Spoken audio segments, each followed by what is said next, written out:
Vasili Arkipov was born on the 30th of January 1926 in Stadaya Kupovna in the Soviet Union. He eventually graduated from the Pacific Higher Naval School and fought on the Soviet Eastern Front, conducting minesweeping drills in 1945. Post-war, he graduated from his Naval Academy in 1947 and would serve on board several submarines across the Black Sea with the Baltic Fleet. All of his fortunes would change when he was appointed to executive officer in the USSR's newest class of ballistic missile submarine, the Hotel class. Vasili would serve aboard the now infamous K-91, fondly nicknamed Hiroshima by its crew for its nuclear reactor. The K-91 was an example of poor planning and rushed construction by the USSR. The submarine had barely entered live service before it encountered disaster. On July 4, 1961, the K-91 set off on its main voyage, which is thought to be a simple systems and maintenance check, when suddenly the reactor started to malfunction. The reactor began to go critical because it had lost all coolant due to a leak, and in true Soviet fashion, a backup system and design had never been installed, meaning that the crew were in life-threatening danger.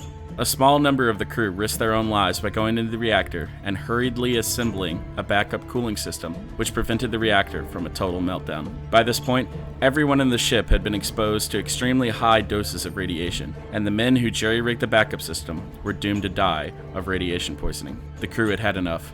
They began a mutiny. This was Vasili's first moment. He calmed the crew down and sided with the captain in order to avoid further pointless deaths. He defused the situation and was recognized for his heroism in Moscow. 21 men would later die that month from the doses of radiation they were subjected to aboard the K-91. Vasili, however, was promoted to second in command of the nuclear sub B-59 for his quick thinking and crisis diffusing skills.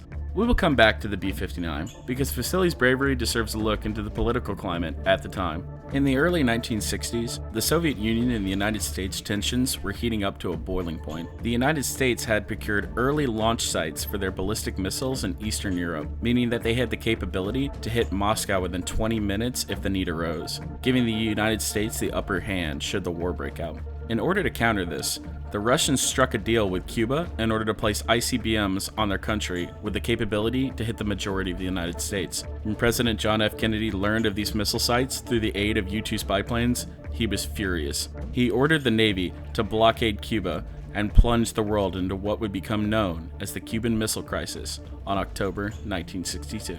The world sat on the edge of their seats. Never before in history did the fate of humanity rely on the temperament of so few. This is where our hero, Vasili Arkipov, would show his unwavering willpower. Back on board the B-59, the crew had been sent to guard the transport ships to Cuba and act as a deterrent in case of aggression. The B-59 carried a full load of torpedoes, and one of them was armed with a nuclear tip, a deadly weapon in the hands of antsy soldiers. On the blockade side, the B-59 had been detected by the sonar of the carrier USS Randolph. The Randolph had no intentions of sinking the sub, but they couldn't let her pass the blockade, so they began to dump depth charges near the B-59's location in order to force her to surface. In the radio silence, the crew of the B-59 listened to the terrifying explosions, fearing that World War III had begun above their heads. Tensions began to mount. Everybody on board was cramped and dying of thirst because of the sweltering heat of the Caribbean Sea. The men were restless, but more importantly, they were irrational. Captain Valentin Savitsky and political officer Ivan Maslenikov began to agree that the B-59 should fire her nuclear torpedo at the threatening flotilla. This was his moment. Vasili Arkipov was one of 3 men who would have to unanimously agree to start World War III. But Vasili was no pushover. In the terrible conditions, he argued with his comrades for hours to dissuade them from escalating the situation. In the end, the captain and political officer were persuaded to surface the ship to receive further orders from Moscow. The image you're seeing on screen was taken from the deck of the USS Randolph as the men from the B-59 sat on the surface, a mere 200 yards from each other. Vasili had done it. He was the linchpin that stopped the Cuban Missile Crisis from starting a nuclear holocaust. Upon the resolution between the US and the USSR over the conflict, the B-59 returned to its port in Severogorsk. In a typical Soviet Union fashion, he was called a coward by his superiors. The Admiralty could only live in the moment as they thought the war with the United States was inevitable, but no man had the foresight and patience to hold the fire and save the lives of millions besides Vasili Arkipov. Vasili lived to the age of 72 and passed away in 1999 due to radiation exposure in his time serving aboard the K-91. I hope you guys enjoyed that video, and thank you for voting in the community poll. I'll have a number one coming up for you next week. But in the meantime, I hope you guys will like and subscribe, and I'll catch you guys in the next one.